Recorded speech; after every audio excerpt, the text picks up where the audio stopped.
church. Yes. That word gets used to describe a lot, doesn't it? We use it to describe a building.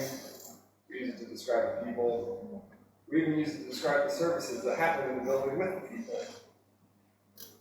And continuing in our series, being committed to church, you really got to stop and ask yourself, well, what on earth are we talking about when we talk about church? Because I think we all understand what it means to be committed to something. But what does it mean to be committed to church? And I've grown up in church my whole life.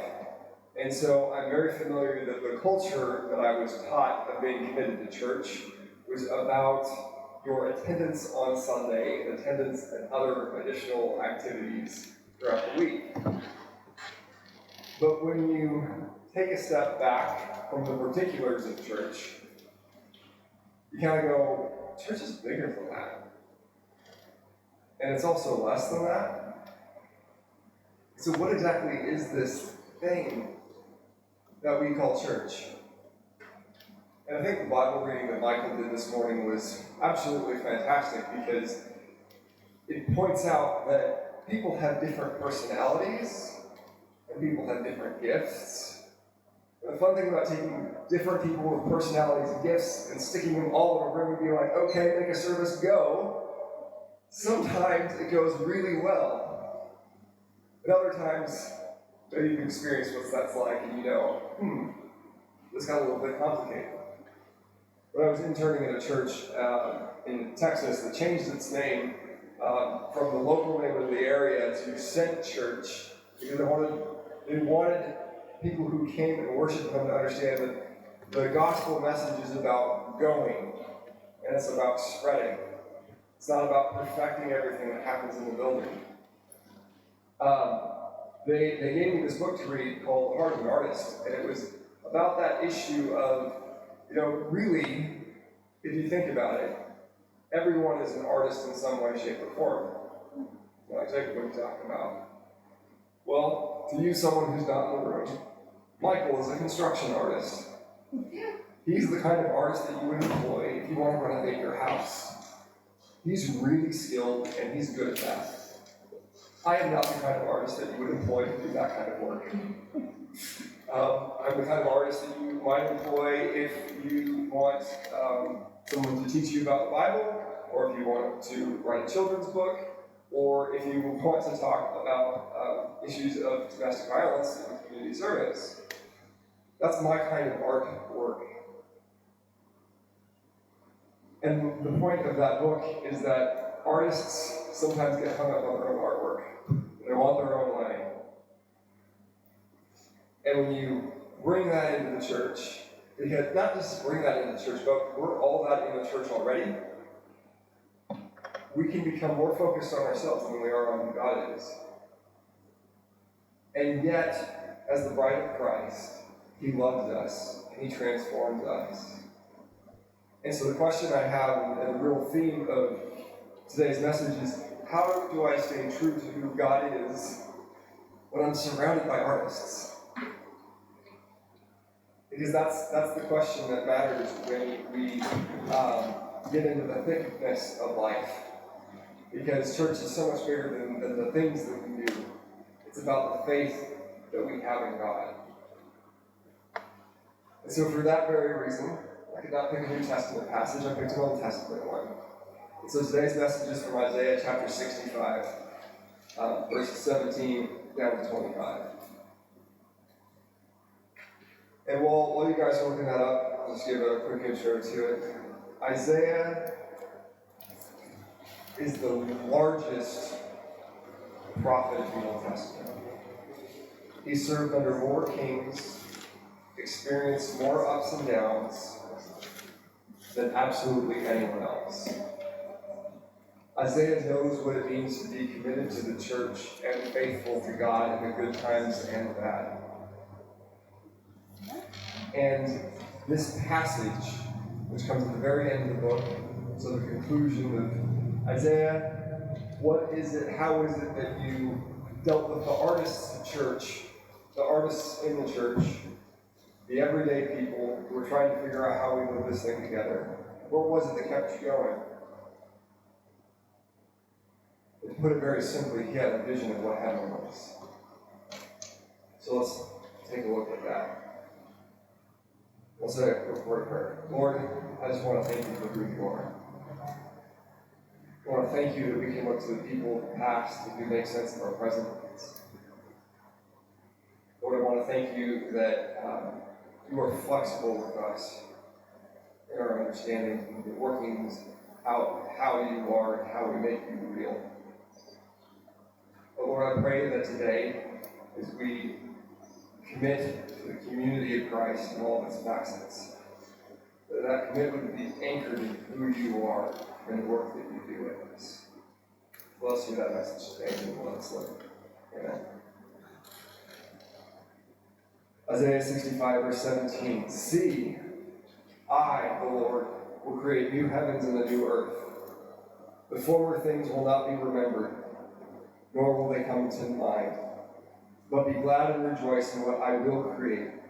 For I will create Jerusalem to be a delight and its people a joy. I will rejoice over Jerusalem and take delight in my people. And the sound of weeping and of crying will be heard in it no more. It's a beautiful image. And it speaks of the promise that we have in God. The promise that even though things right now may not be as we want them to be, that there will be a time, that there is coming a day where everything will be made right. And that is an essential hope that we cling to. And it's also not just the hope that we cling to, that eventually one day everything will be right. But even in this world where things are wrong, we can still look at that picture of rightness and use it to say, how do we get a little bit more of that in the world around us? And I look at it from that picture of coming to faith, where when you come to faith, you lay down your past, and you remember the former things in the way that you used to live no more, that you leave it behind you as you press on to serve and to love God. And yet, there's that section at the end, the sound of weeping and crying will be heard in it no more. Which means in this life we will have weeping, and we will have crying, and we will have difficult moments. And as Jesus teaches us, blessed are those who mourn, for they will be comforted. And those who sow with tears will reap with shouts of joy. Jesus teaches us that it's not our role to push those emotions away, and to push the difficulty away and just try and create this perfect thing. No, that will come at the end. We will get that. But we can be in the thick of it in the here and the now. And he hears us in the here and the now. Because that's what Isaiah experienced. Jerusalem in his time, there were times that it was good, and there were times that it was bad, and there were times that Jerusalem needed to be punished for how it was acting. If you just turn the page backwards just a little bit to Isaiah verse 6, saying 65. See, it stands written before me, I will not keep silent, but will pay back in full. I will pay it back into their laps, both your sins and the sins of your ancestors, says the Lord. Because they burned sacrifices on the mountains and defied me on the hills, and I will measure into their laps the full payment for their former deeds. Because God's saying, look, you haven't addressed the problem. I'm inviting you into this new world, into this new community, and yeah, it's going to be messy, and that's okay, but you're going back to the former things. And so I need to do something about that. I love how in that passage we read out of Romans chapter 3, that it talked about clinging to what is good and abhorring what's evil. In our postmodern context, it feels like we've stopped talking about the line between good and evil. And I think one of the things that a lot of people struggle with is, where do you draw the line? Where do you draw the line between a situation that's not okay versus a situation that's fixable? How do you draw that line? And that's a question that I come to a lot in my work with community services. We have a lot of people who discuss what's safe and what's unsafe. How can we make it safer? How can we reduce risk? And when do we have to make the call that it's just not safe anymore and we need to walk away from it? And that is a really vital discussion that we need to have as a community of believers. How do we bring in people who need Jesus desperately, and yet sometimes their behavior may not fully line up to everything that we would hope it would be? And that's where I love what Isaiah has to say, but I can also reflect on Christians in history who have also faced those similar times.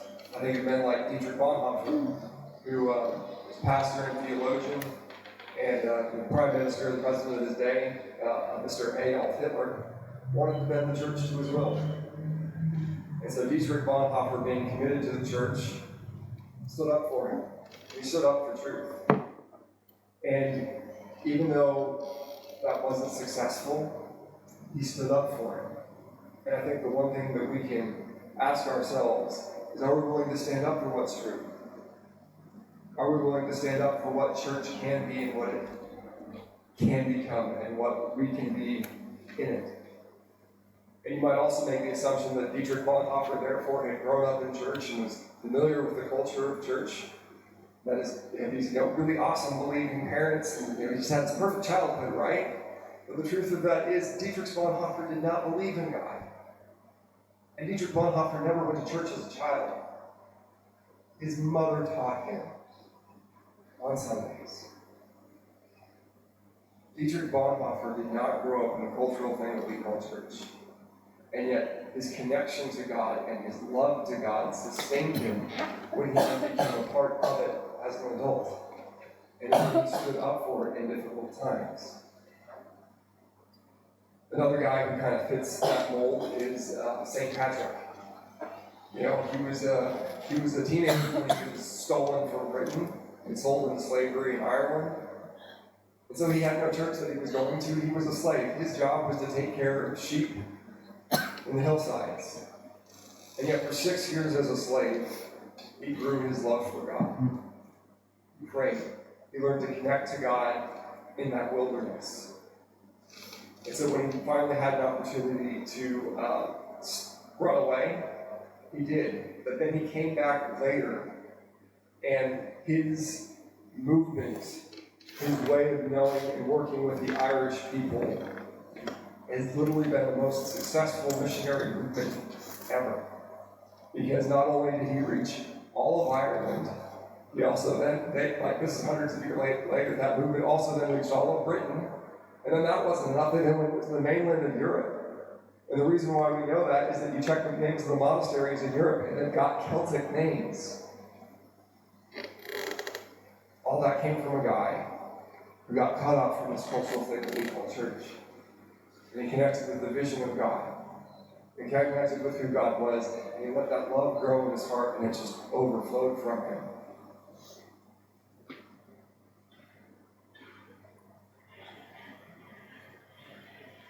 And so sometimes when we talk about commitment to church, we go, they come enough on Sunday? I mean, it's nice to have a room full of people, isn't it? It's a beautiful, wonderful thing. There's nothing wrong with enjoying that. But the funny thing is that there was an English law that got put in place that, all right, the bare minimum for, being Christian is you need to go to church twice a year. Right? That was an English law. And you know what 2 times people come to church are? Yeah. Yep. So even though that law's not in place more, people still come to church on Christmas and Easter that we don't see the other times of the year. So even when your circumstances don't fit, it's okay. That was kind of part of the message.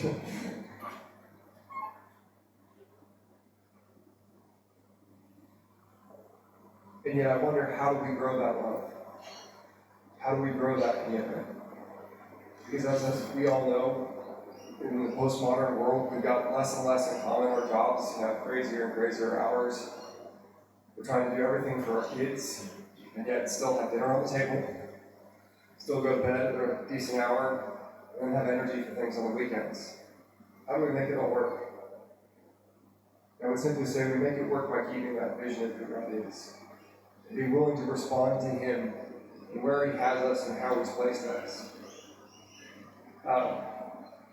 Last Sunday, my wife and I were out at church.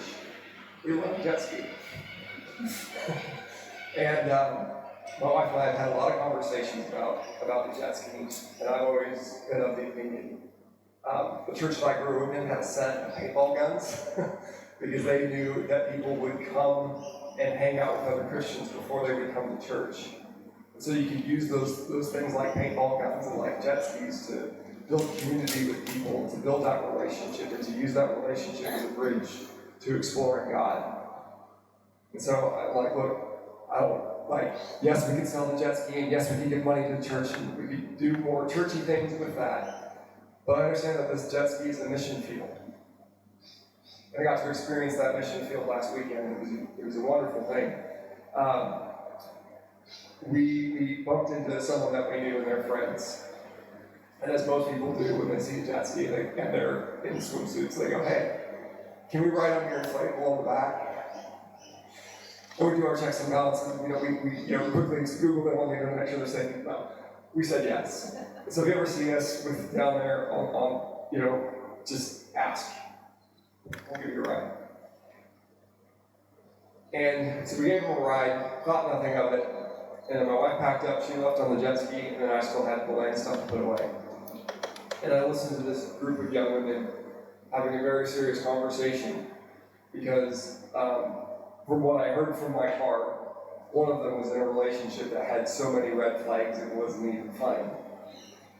And her two friends were like, look, there are so many red flags here. Why are you continuing this relationship? And I'm listening to it and I'm just going, I don't know these girls. And they've ridden on my jet ski. But I hear everything that they're talking about, and I know I have this professional skill set, this art. And so I finished packing up the truck, and I walked over to this group of young women that I'd never met before that day. I said, hey, my name's Jacob, this is what I do for work. Talk to me about this relationship. And I confirmed that all the red flags that I had heard were absolutely there, and it was worse than I thought it was. She had been physically hurt by this guy. He was on drugs. He's saying he would not get off drugs unless she was in a relationship with him. And I'm going, how long have you guys been in a relationship together? 5 years? Okay. Let's call this quits. Because that's exactly what her friends were trying to tell her. And she was struggling with that decision because she'd obviously committed 5 years of her life to this guy. But I was just like, look, you need to hear it. You need to hear from someone else that this is unsafe, and that for your sake, you need to move on. And I also said, one day, one, separate yourself from this. Two, because you understand, the red flags, and you've made changes in your own life. You told me that you've gotten off drugs, but he hasn't. And I'm telling you now that you need to give yourself a lot of space between you and this guy. You need to give yourself a chance to heal and know what it's like to not be in a relationship where he's literally controlling you. And I also need to let you know that one day you can have a relationship with somebody who won't care about your past. Why? Because those are all messages that come straight out of the gospel, because that's how he treats us. God does not care that we have pasts. God looks at who we can be in him. And he takes away the former things and we don't remember them anymore.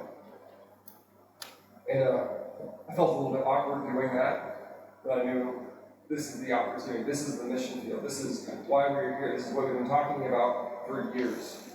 And it's come down to a pivotal point in a young woman's life where it's, you need to act safely. Unfortunately, we don't have contacts with our friends, and we will be following that up as time goes on.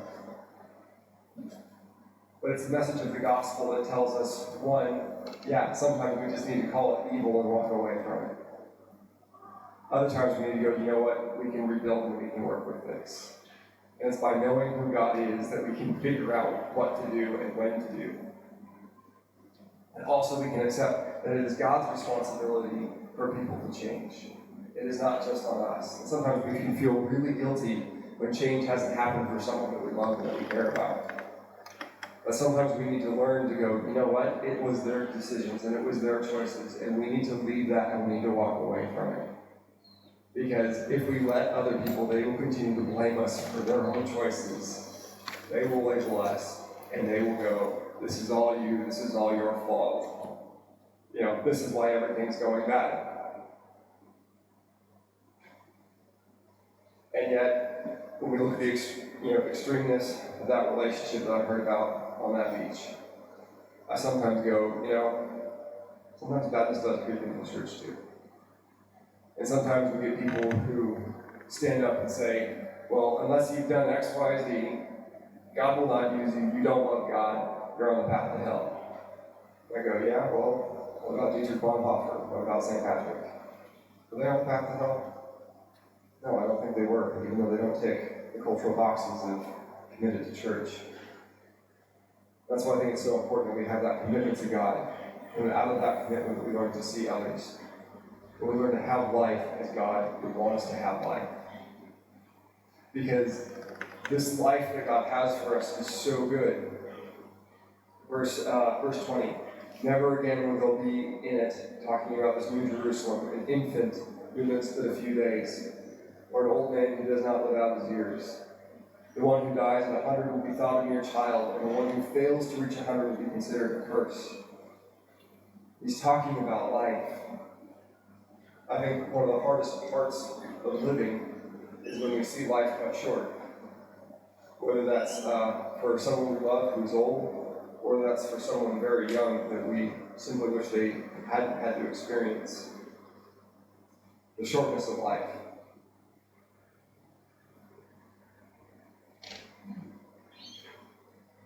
And I think it's a beautiful thing that God goes, this is not what I want for us.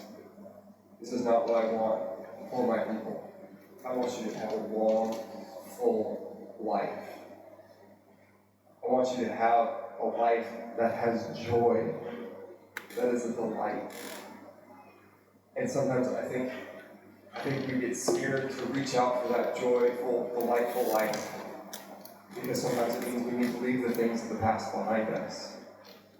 But as I started this vision, the former things will not be remembered. Sometimes it's hard to wait, but sometimes it's necessary. Why? Because when we're caught in that destructive lifestyle, we're not able to move forward and we're just chasing our tails. And Isaiah gets this, and he talks about it in this next section, verse 21.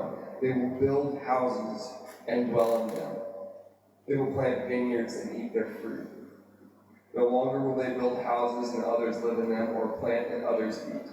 For as the days of the tree, so will be the days of my people. My chosen ones will long enjoy the work of their hands.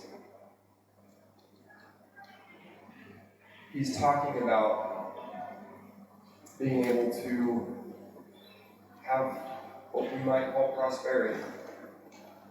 Have you ever been in a work situation where it seems like we're spending more time fighting over what we're supposed to be doing rather than actually getting the work done? Have you been in a relationship where it feels like you're spending more time arguing over what you're doing rather than doing the thing that you want to be doing? That is absolutely a trap of this world. And what Isaiah is saying to the people, to God's chosen ones, which includes us, by the way, is that when we have that relationship with God, we are able to build.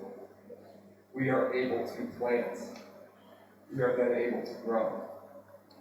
And one of the ways that we know that we are working out or working in God in our lives is that we are seeing things slowly move forward. He makes the analogy of the days of a tree. There are some beautiful old trees around here. And when you grow up in church, It can feel like every single Sunday and every single meeting, whether that's a prayer meeting, a Bible meeting, or anything else, we're always talking about growing. And you're just like, man, can we just like talk about something else right now? Because it's frustrating me that you're telling me to grow. What exactly am I growing into, by the way? I have no clue. Well, the great thing about, figuring out who you are in God, and the gifts that He's giving you, is doing something with them, and then growing those gifts. And when I look at and I wander through the bushlands around here, and I see these massive old trees, I go, you know what? I can let go of the daily grind. I can let go of the frustration. And I can sometimes just let my roots sink, not feel the pressure of having to be the most productive all the time. I can take a step back, and I can go, you know what, God? I need to listen to you, and I need to hear you, and I need to be refreshed in you, and less focused on how hard I'm working, because I'm that type A personality that sometimes the harder I work, the more I think about work, the more I get, busy and running in circles about work, and then I just go, whoa, big breath. Let yourself grow, not forcing yourself to grow. And I love how we've seen that in the youth group. We started with one kid. Uno mas. One single child. And now we have over 33 kids who came on Friday. And that's not even every single kid who's ever been there. And as I said, hey, where are the rugby boys? Because we were missing a group of them. But I also observed something that, like the traditional model for youth is you need a structured youth program because youth needs structure. And we went, well, this structured youth approach is really not working in this building. There's way too much in echo. And it seems like we're always chasing ourselves in circles, working so hard to try and get the work done. And so Emma had this amazing idea that maybe we need to work less hard and maybe let the youth kind of figure it out. And I went, okay, well, that's not how I've been trained, but you know what, let's give it a go. Because if it works, and if it doesn't, it doesn't. And not only did I see it work, I also saw the youth spending more time broadening their circles. I saw them functioning in relationship with each other. I saw them learning to work through differences and doing that in a compassionate environment. I saw them enjoying free play. Like, we literally, threw a rope out there and went to play tug-of-war. We had more fun just playing tug-of-war without formally organizing tug-of-war. And, crazy thing the kids were doing with the rope was just absolutely hilarious. It turns out that the structured youth of today need an unstructured environment, and they thrive in it. Culture shifted. Church culture will shift over time. You can't nail it down to one single thing. And if you do, it can cause harm to people. And that's why we always need to come back to the Word, come back to who God is, and see who He is, and what He has for us. To catch that vision of heaven. Because God gives this promise, verse 24, before they call, I will answer. While they are still speaking, I will hear. The wolf and the lamb will feed together, and the lion will eat straw like the ox, and dust will be the serpent's food. They will neither harm nor destroy on all my holy mountain, says the Lord. What I think is so beautiful about that image is that you're looking at a wolf, you're looking at a lion, and you're looking at a serpent. Animals that you would not want to meet in the wild, because they might try and eat you, or bite you, inject you with venom. Not animals that you would want to be with. And yet in the new heaven and the new earth, still a wolf, it's still a lion, it's still a serpent. But suddenly, these creatures that were formerly dangerous are now safe. This is a picture of people who have been transformed. Of people who have chosen God, have chosen to admit that they have problems, and have chosen to seek the grace, love, and the forgiveness and the mercy that we find on the cross. And I just see that promise so strongly. That there are some people who we may look at today and go, man, you're a wolf. Or you're a lion. Or man, you're a serpent. Every time I'm around you, I'm dodging you and I feel like I'm trying to bite you. But God can and He does change these people. Someone will say, lions and wolves and serpents. But when we give people a chance, when we cling to who God is, we can see transformation. It may not always be the way that we hope that it would be. Dietrich Bonhoeffer didn't get to see the final transformation of the church. But what we have seen is that even though he didn't see it, a lot of the rebuilding that came based on his work. And that's because we love and serve a faithful God. So, I ask you to be committed to that God as we work out this thing in community. As we struggle with our timetables, as we struggle with the days when we can't be here, as we struggle with the changes of figuring out how to make it all work in this culture, as we learn to practice our individual gifts, our arts, and our personalities, I simply ask, do not lose sight of the reason why we're here. That is because of God. Let's pray.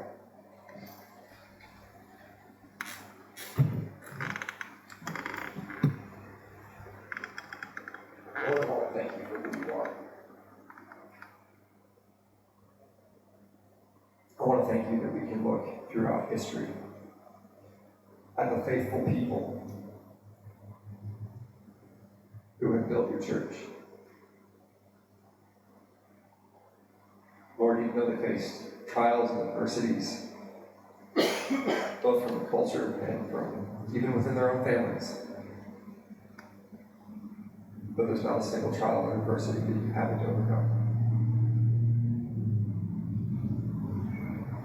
Lord, I pray that you would teach us and build into us that vision of heaven, of clinging to you in difficult times,